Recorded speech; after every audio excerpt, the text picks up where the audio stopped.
Hey, Chiefs Kingdom, before we get into today's mailbag video, I want to challenge you guys. If we can hit 3,000 subscribers on the channel by the end of Monday, so that gives you about 3.5 days, I will do a Chiefs mock draft with trades. I know some of you guys have been asking for it. If we get to 3K by the end of Monday, I will do a video for you guys. Chiefs mock draft with trades. That's like 100 subs a day, less than if you count the day of today, which is Thursday. So go ahead, hit that red subscribe button so I can do that video for you guys. Now, let's get into today's mailbag video.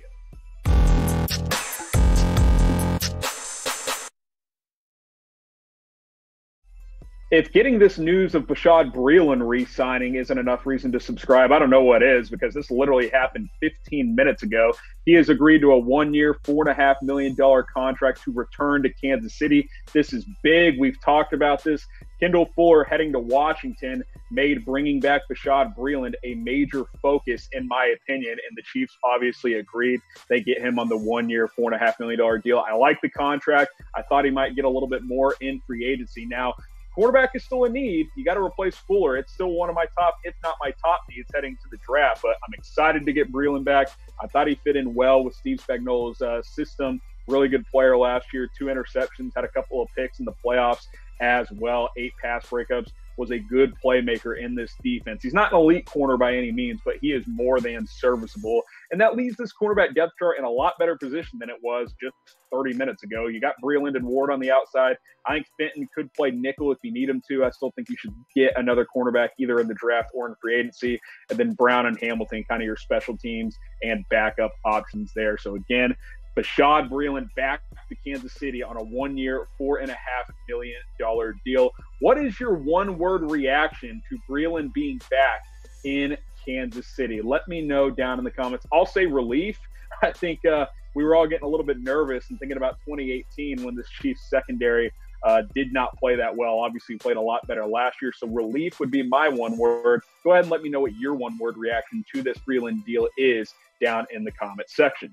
When you look at the secondary as a whole, you know, it lacks depth. Like the starting line, okay, your safeties are good. Your outside corners, you're set. Rashad Fenton, I think, could be your nickelback if you need him to. You don't have depth at corner, though. That's why I still think it's a need. You could upgrade at nickel and not put that much weight on Rashad Fenton. He's still a young second-year player who was a 6th-round pick last year. But this helps. This absolutely helps. Breeland is an upgrade from Alex Brown or Antonio Hamilton. We all know that. So I'm excited. I hope you guys are excited, too. Again, this is why you should subscribe to the Chiefs Report, because we're getting this news out faster than anybody on YouTube. So I greatly appreciate that. Before we get into our mailbag questions, I want you guys to grade the deal, A, B, C, D, or F. Let me know what you think about Breeland's 1-year, $4.5 million deal. Go ahead and grade it A, B, C, D, or F, and then we'll get into our questions here on the Chiefs Report. Thanks to everybody who submitted their questions. We reached 300 likes on our last video, which means we are allowed to do a mailbag video. We keep reaching goals. We keep plugging out videos for you guys. Let's start with Zion A using hashtag Chiefs Kingdom, signed DeAndre Washington. He said Devontae. It is DeAndre from the Raiders. We are good enough with 4 running backs currently, but we definitely need to draft a cornerback in the 1st round and a linebacker with the 2nd round, and need a defensive tackle or edge in the 3rd or 4th rounds. Let's focus on Washington here, the newest member of the Kansas City Chiefs. I like this pickup, all-purpose running back. He can run, he can catch, he can block. Perfect rotation back in this system, and has familiarity both in the AFC West, as he's played with the Raiders, but also with Patrick Mahomes, who was his teammate at Texas Tech. He ran for over 2,500 yards his last 2 years in college. This is a dynamic player with some legitimate ability. Now, he's not going to be an every down back by any means, but he will plug into this rotation very, very nicely. I mentioned he can run, he can catch, had almost 700 all-purpose yards last year with the Raiders, and that's when they had Josh Jacobs and a couple of other backs. So he still carved out a role there, despite the Raiders having one of the best rookies in the NFL last year at running back in Josh Jacobs. I like DeAndre Washington. I've liked him for a while. I think this offense will open up his game even more. His numbers may not be higher because, A, the Chiefs don't run the ball a ton and they have a lot of different running backs, but I do think he will fit in nicely. You look at this Chiefs backfield, I still think Damian Williams is running back 1, but then you got DeAndre Washington, Darrell Williams, Darwin Thompson. We're going to have to come up with a name, first of all, for this Chiefs running back unit, because they all have the first names that start with D. So I am open to suggestions. Feel free to comment down in the comment section. But my question for you guys is, who is running back 2? I think Damian Williams is the starter. Who is the second guy? I mean, it's going to be by committee. We all know that. But who is the second guy coming in? Is it DeAndre Washington? If so, type 1. Is it Darrell Williams? Type 2. If you think it's Darwin Thompson, go ahead and type 3. I'm fascinated by this. I'm going to make this the pinned comment. So go ahead and scroll on down and answer this question. All right, next up here is Devin Nutter. Early in the offseason, people were mocking Thaddeus Moss to the Chiefs in the 3rd round. Recently, I have not heard rumors about him. Is he still in this draft class? If so, he is a viable option after the addition of Seals-Jones during free agency. And would we use a 3rd-round pick on him after only having 5 picks total? So, yeah, the Chiefs only have 5 picks in this year's draft, 1 in each of the first 5 rounds. As far as Thaddeus Moss goes, yes, he's still in the draft. You can't pull your name out this late in the process. He's one of the better tight end prospects in a weaker tight end class, to be frank with you. I have a middle round grade on him. 3rd round might be a bit rich. I like him in round 4. Yes, he is the son of Randy Moss, the Hall of Famer.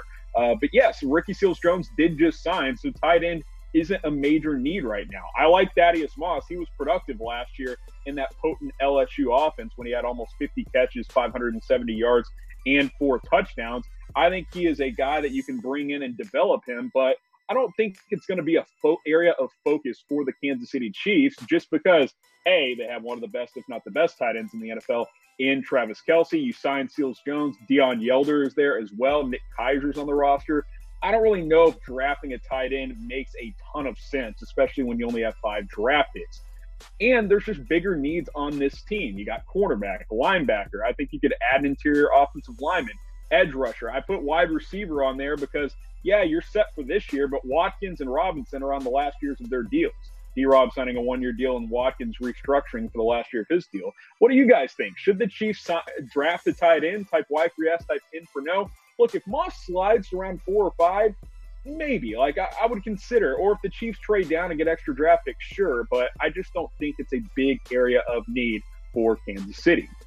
What is something that you guys should want is a Chiefs custom hoodie. These puppies, they're less than $50, 30% off right now. You can get the hoodie, custom name, put whatever name you want on it, whatever number you want on it. You go to this link, chatsports.com/Chiefs6. That's chatsports.com/Chiefs6. This thing is $48.99 right now. Usually it's over $70. So this is a hell of a deal. Chatsports.com/Chiefs6. Get this custom hoodie. Check the comments and the description for the link, and you can shop today. Let's keep the mailbag rolling here with Peta Herring. Please let me know how to pronounce. I don't want to mispronounce anybody's name, so let me know, Mr. Herring. What would be the most beneficial for the Chiefs to do? Should they extend Chris Jones to clear some cap room and go from there, rather than trade him when the interest doesn't seem as urgent as we might have thought? So there's a couple of different avenues the Chiefs can go with Chris Jones. So obviously, the one we all want is to get him signed to a long-term deal. The Chiefs have tagged him, which means he's set for 2020.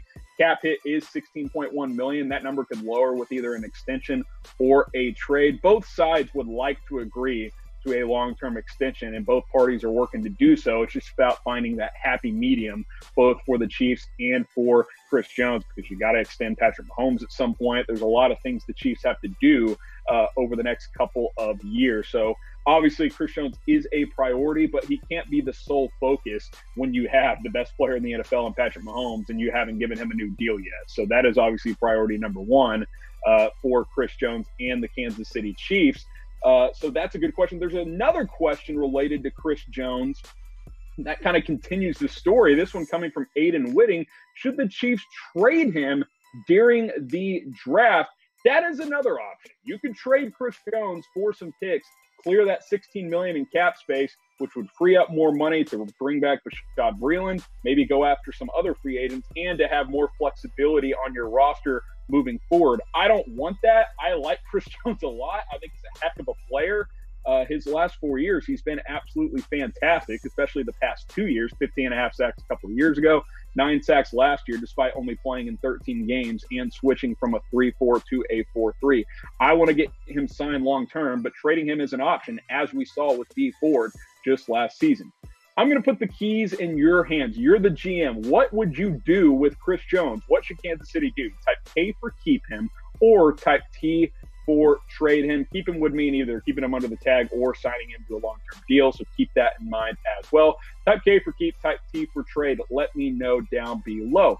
Plus, quick reminder, need 3,000 subs by the end of Monday. If we get there, we'll do a Chiefs mock draft with trades, and it's just over 300 subs away. Hey, maybe I'll do a Chris Jones draft day trade as a part of the video. Who knows how the mock draft will play out, but we got to get to 3,000 subs by Monday if I am going to do this video. So help me out. Hit that big red subscribe button. The link is down below. It's youtube.com/ChiefsTV.